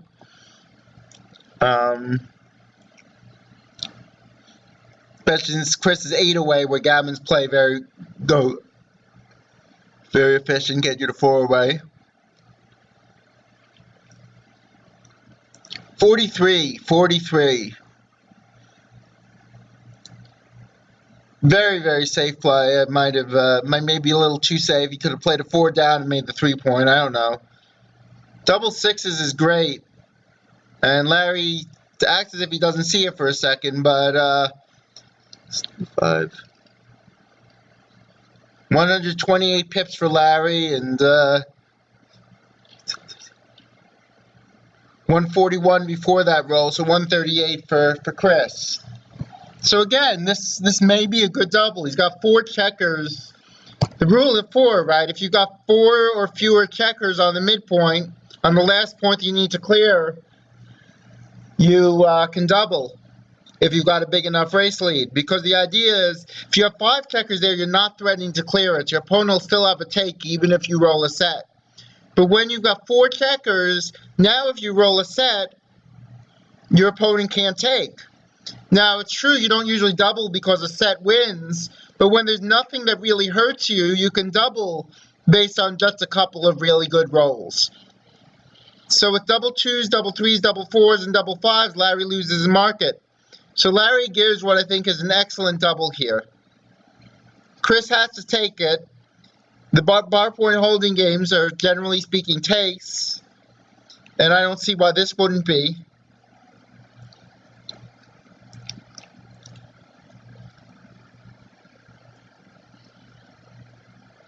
And Chris takes it. Good job by Chris. Larry brings the checker down. Seems right to me. 32. Chris is going to start making up his board. These guys know what they're doing here. Double 4s, and there's why you put the cube out, right? You're waiting for that set. And now this should just be a pretty routine application of just bring things home from here. There could be, accidents do happen. Larry may roll, say, a badly timed 6-1 and have to leave a shot after he clears the last point. But, and Chris could roll a whole bunch of double 6s and win the race. But those are really the only 2 angles that Chris could win the game by. They're both very, very thin. They're both unlikely.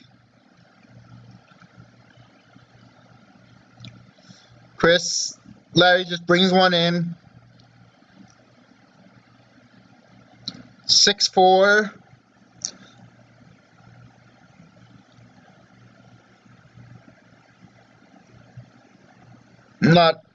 Maybe play 8-2, 10-6, or 11-7. Doesn't matter a hell of a lot.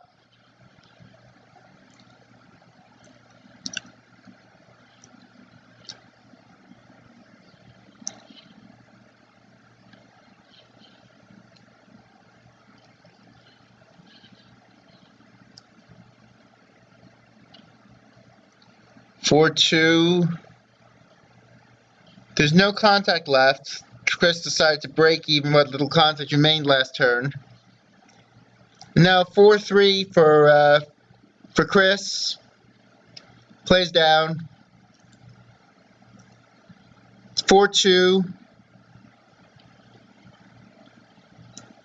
And Larry's been putting all of his checkers on the 6 and 5 point.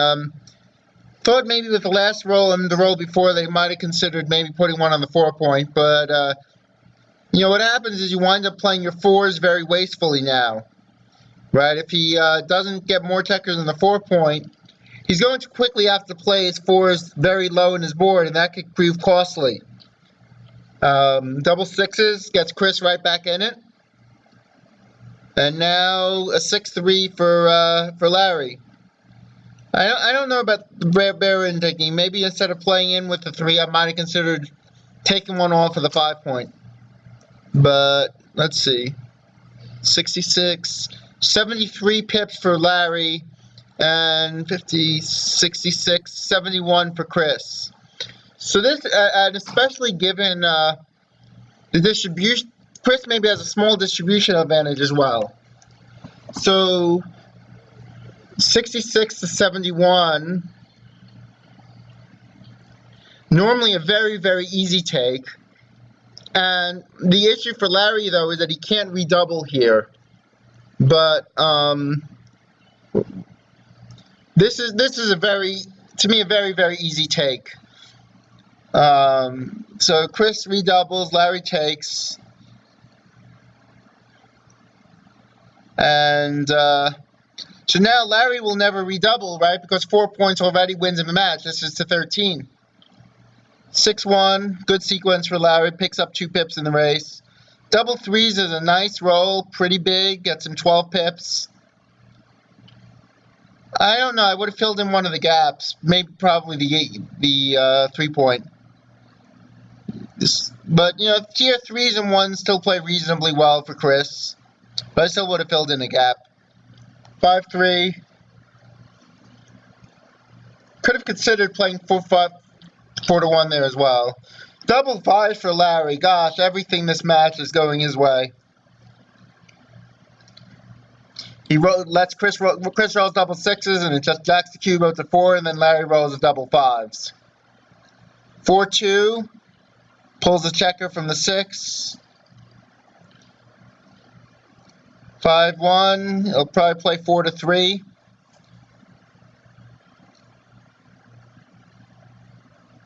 Chris is still doing reasonably well here in this game. He's got 35 pips to 39.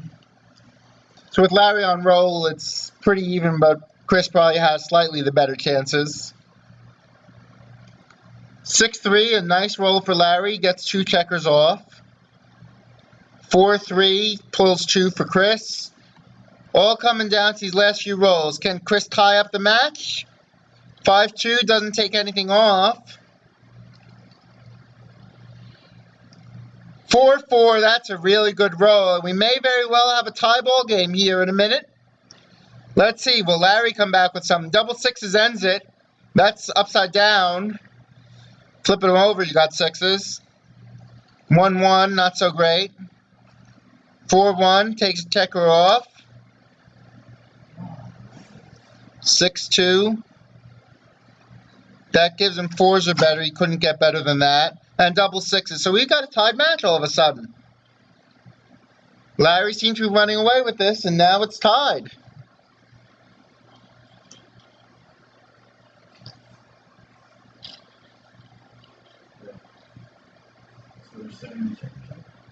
Nine to 9.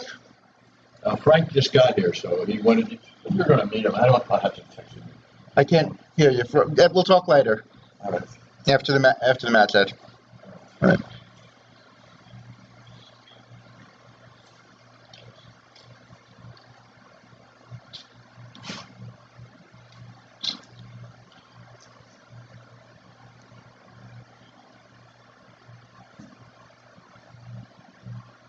Opening 5-2, and Larry decides to split, which has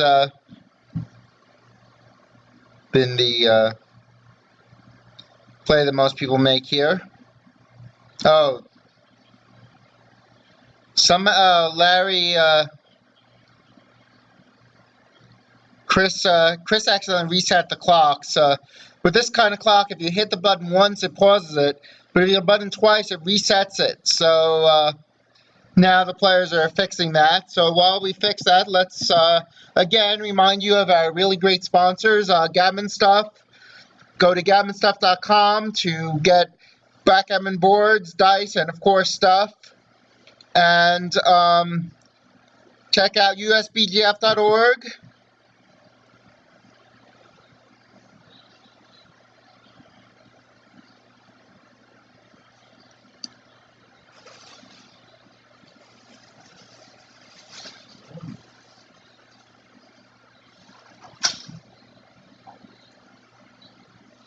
They decided to set it to 7 minutes each. Chris knows that he had a little more time than Larry, but decides that it was his mistake. They just reset it to 7 each.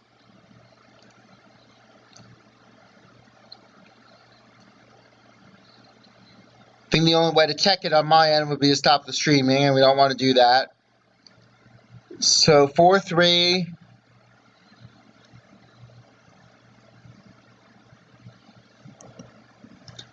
What do you do with the 4-3 here? They're very safe plays.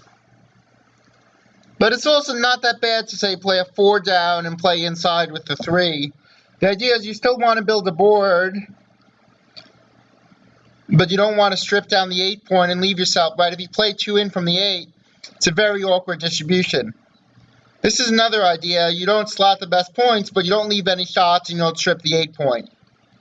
See, a lot of people just assume the 8 point spare doesn't matter when the opponents escape, but if you keep a big stack on the midpoint and the 6 point, and you strip the 8 point, sometimes your rolls will force you to be a little awkward. Larry double, Chris doubles, and it is four-way. Gammon value is much higher than normal. The race is 85. 103, 115, 119, 127, 75, 107, 131. But Chris is a little behind in the race now to lengths, I think 14 pips thanks to Larry's double fives. But Larry decides the prime is just too strong and he decides to pass. Which at this score, where gammons matter more than usual, is a very reasonable decision in my view.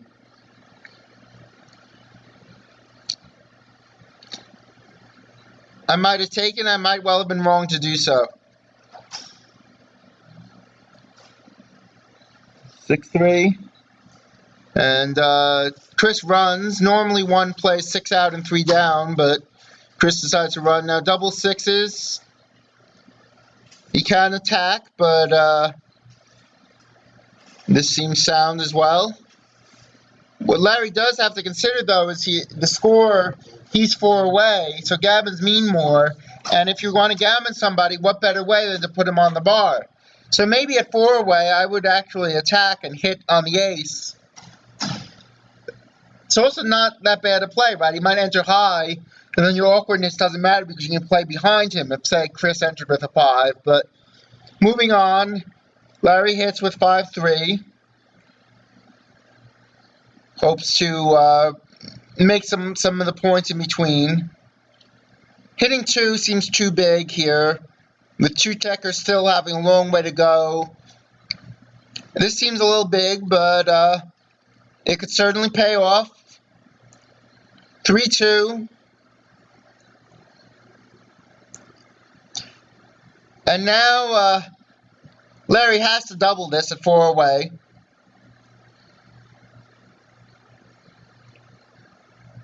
Right, when you're 4 away, gammons win you the match. So normally going from a loss to a win is twice as good as going from win to a gammon. So you're only willing to lose. Let's say you have a play that wins 10% more gammons, but loses 5% more games. Then it's a break-even point. But at this score, it's about an even trade-off where 10% gammons is worth sacrificing 10% wins.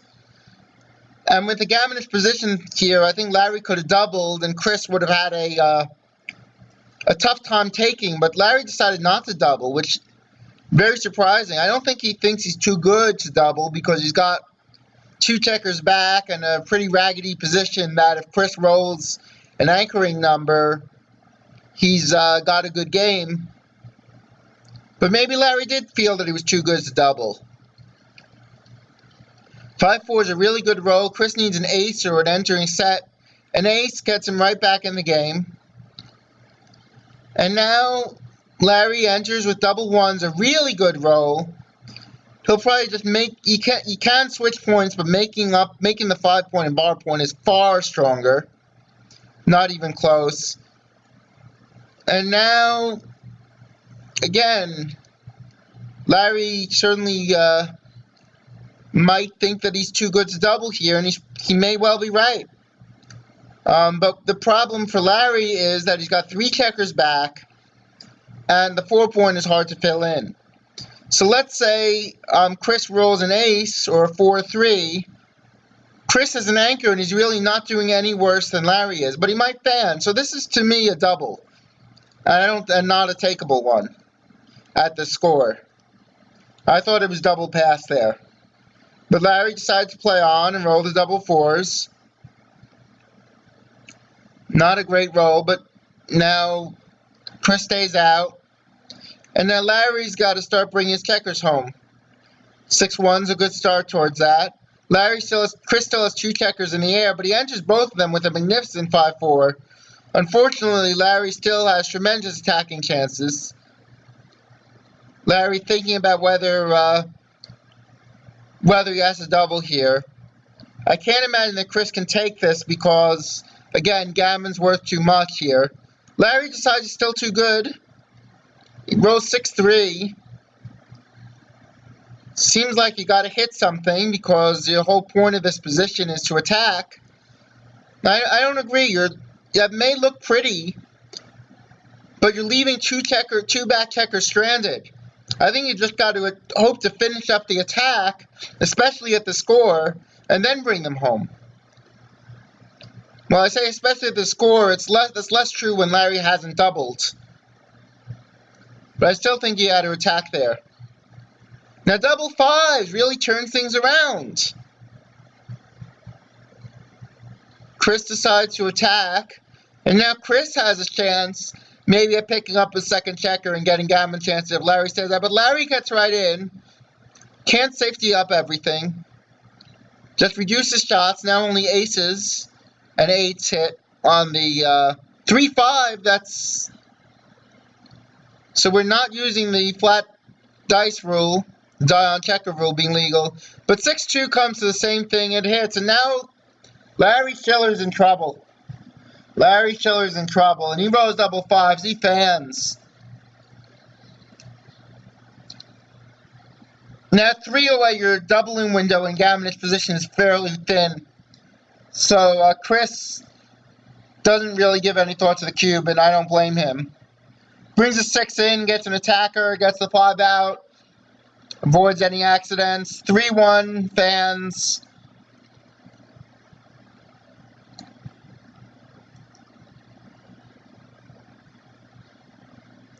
(6-1). To me, you got a hit here. You win more gammons. Larry only has a 4-point board, so he's a favorite to re-enter. And you win more gammons, you prevent your opponent from anchoring, so it doesn't lose that many more games. To me, hitting on the 4-point is very clear, even when the opponent's 4 away. But I could be wrong. Chris is a good player. Double fours, what another potential turnaround here. Now Larry has to count the race, and it seems pretty clear that he's ahead in it, in which case he wants to bring those out.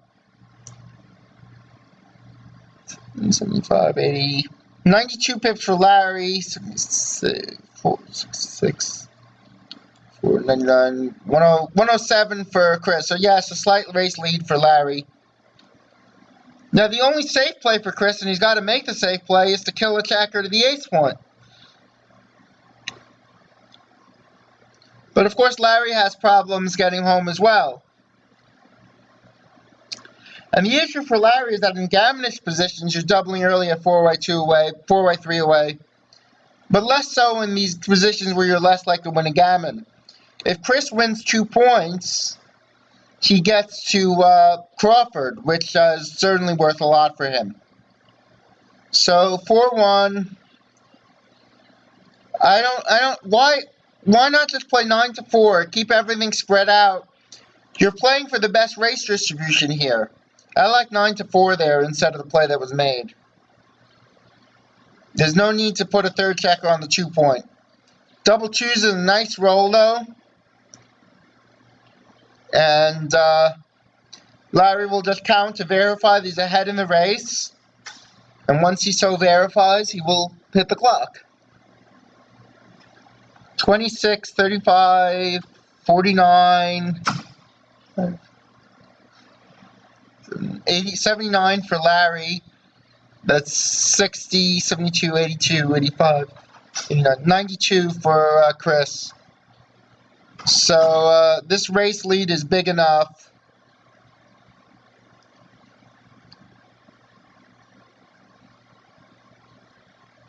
That Chris has to pass, I'm pretty sure. Yeah, Chris passes. Clear pass. Three points away. Each player 3 points away. And now, at 3-away, in gammonish positions, there's definitely a bit earlier doubling and a bit earlier passing, although not as much as, say, a 4-away score. So 6-2. Chris splits. 4-2 hits.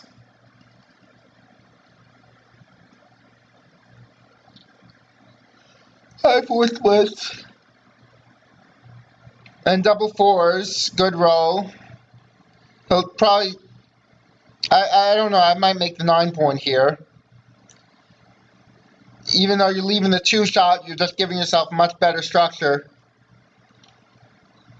Rather than leaving those 2 misplaced blots on the home board, you're making a good the good 9-point, which is a good point to have. Good landing spot, good blocking point. 6-5 makes a 2-point.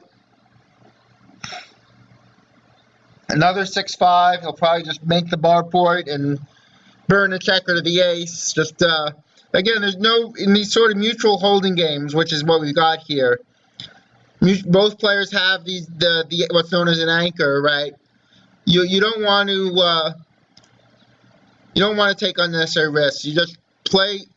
You know things aren't going to change very much from roll to roll, so you play safe and hope for a set, right? That's not usually a good strategy, but in games where really nothing big is going to happen right away, it makes sense to play safe, make sure you don't get hurt, and if you roll the dice 10 times, one of them is bound to be a good set of doubles. 4-2 makes another good homeboard point. In preparation, maybe he gets a shot later.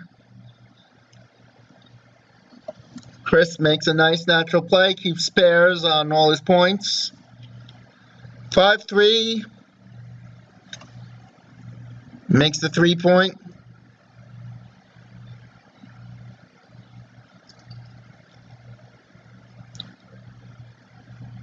(3-1) it'll either make the 2-point or bring one in. Either one's pretty reasonable. 5-2. Again, I would not leave a shot here. I'd just bring 2 in. Larry volunteers a shot, figures that he can withstand it with his anchor, but to me, you don't leave it right now. You just leave. You pay later. You bring 2 in. And if you have to leave a shot later, well, it's a single shot either way. And sometimes the reason you leave an immediate shot is that the opponent's board is going to get stronger. But Chris's board isn't going to get stronger right away. So yeah, he'll probably leave a shot later, but why definitely leave a shot now when you can only probably leave it later? So I would bring them in, and our feed just cut out, but it came right back. Why not just make a safe play?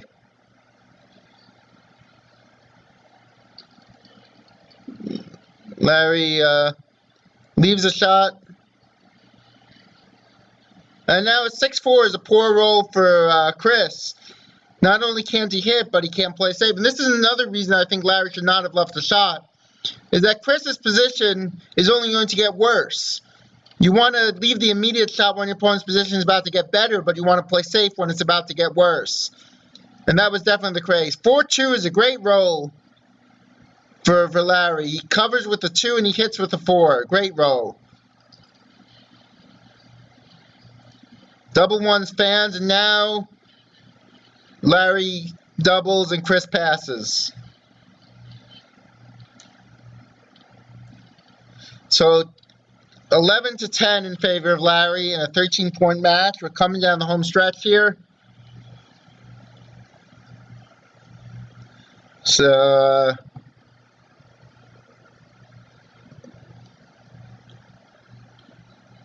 6-5, and Larry begins this game the way he began the first 2 with the lover's leap of 6-5. 6-2. And now double sixes. To me, you hit 2 check. Do you hit 2 checkers here?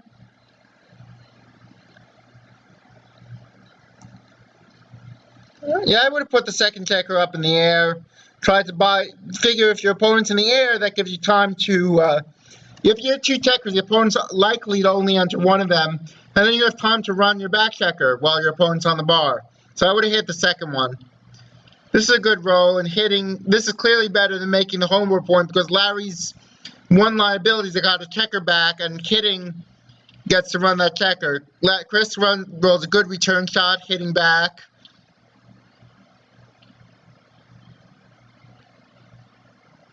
Larry's ahead in the race. He might just consider running. Right? When you're ahead in the race, you can make these sort of cautious plays. Just try to run. 4-5. Hits. And then I would just run out with the 5. Just get more coverage. Every other 5 sort of hurts Chris's position. So running out just makes the most sense. That's a good play, I think. 6-1. And again, any 6 damages positions, even though he's almost certain to be hit, Larry's got to run with a 6. Even if Chris hits him, Larry's got a lot of return shots from the bar. Right, 1-1 is a really good roll. But even now, there are going to be a lot of ways that Larry can retaliate by hitting right back. I would just make the solid prime by making the bar, by playing 8 to 7. Make the 7 point. But actually, maybe another option is to bring one of his back checkers forward so that now he has a 6 to escape from Larry's board. But I don't understand this one. This doesn't seem to accomplish much to me. 2-1. This is a tough play for Larry. He decides to enter with a 2 with the idea of freezing the checkers on the 8 point. Chris now considers doubling. I don't think he can double here because he's got 2 checkers back to 1, which is not usually good when you're trying to play a priming game. And yeah, Larry's position is awkward, but if Larry rolls a couple of small numbers, it can develop well. But Chris is almost certain to make his bar point, but I still don't think that Chris can double, but the score is a factor here. He is a bit more likely to double because he can win gammons, but I don't see it being enough.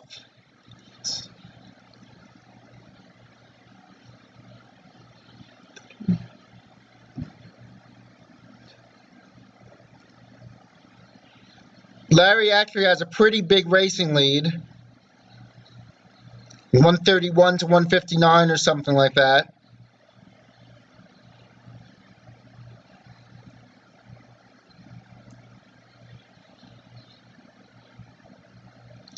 $157. And with a big racing lead for Larry, with only 1 checker back, and with the chance of extending his prime, this is no double. And then Chris doesn't double. He rolls 6-1. Not a great shake.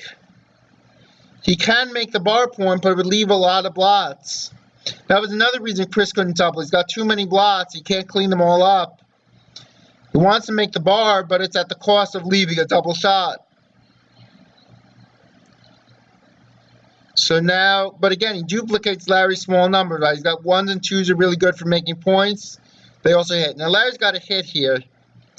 He could run, but he'd be running into triple shots. So hitting seems clear.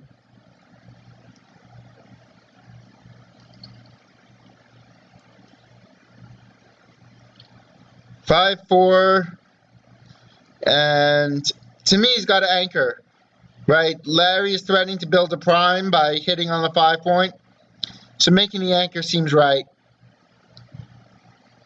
Now Larry rolls 6-4.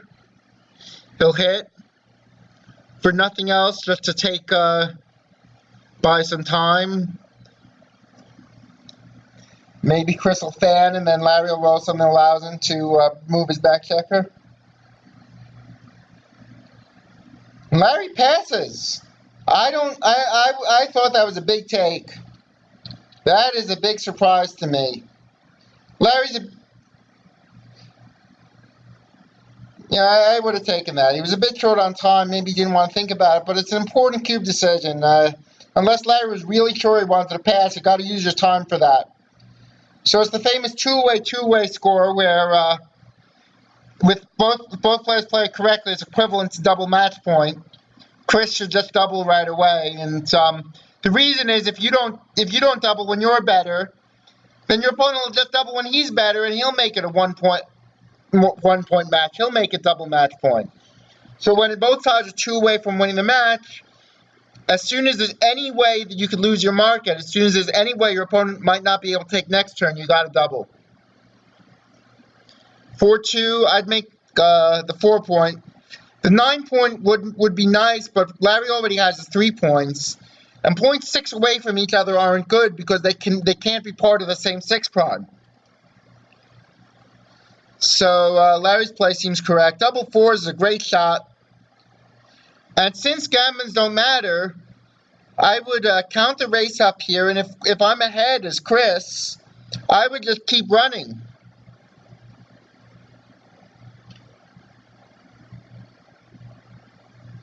Is Chris actually ahead in the race?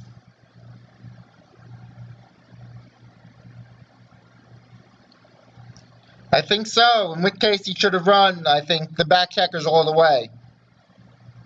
5-2, a good, nice blocking roll. Now he has to worry about getting those back checkers home when he's ahead in the race. You want to disengage. So 2-1 makes the 5 point. Puts 2 more checkers on the 5 point.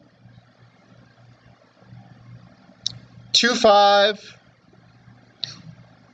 Larry can run a checker into the outfield, which is probably right because he doesn't have the time to try to play a deep anchor game. He runs a checker into the outfield. It can give Chris more difficulty clearing his midpoint.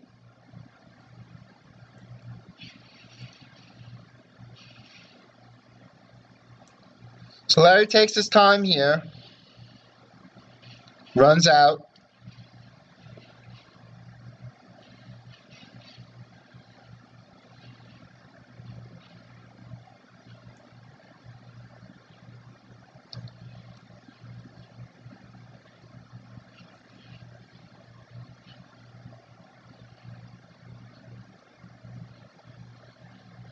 Six and 2. This is going to leave a shot of some sort. And this seems to be the right way, right? You make a homeboard one, which makes it easier to get home safely later if you're not hit. Double sixes, and that doesn't hit, but it's as good as it gets without hitting. The only problem is it leaves a slot, leaves a shot.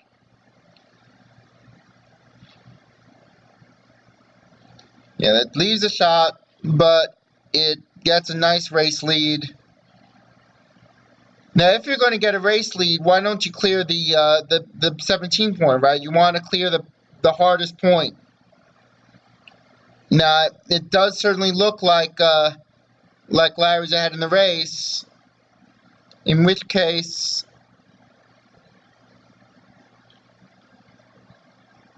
yeah, I don't know about this play. I would want to clear the 17 point if I'm ahead in the race. But I'm sure Larry has good reasons, and double twos is played. But Larry really turned this around with this sequence, right? Double sixes. Suddenly, Larry has probably slightly the better chances since he's ahead in the race. But this match that Larry seemed to be running away with, Chris has really made a good fight of it.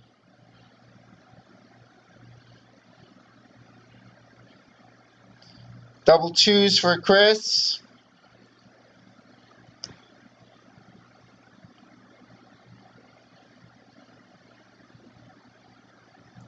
Five one. It safeties up the blot. Not much else to do. Just pick that up, make the 2 point. 3-2 makes the 4 point. Very natural.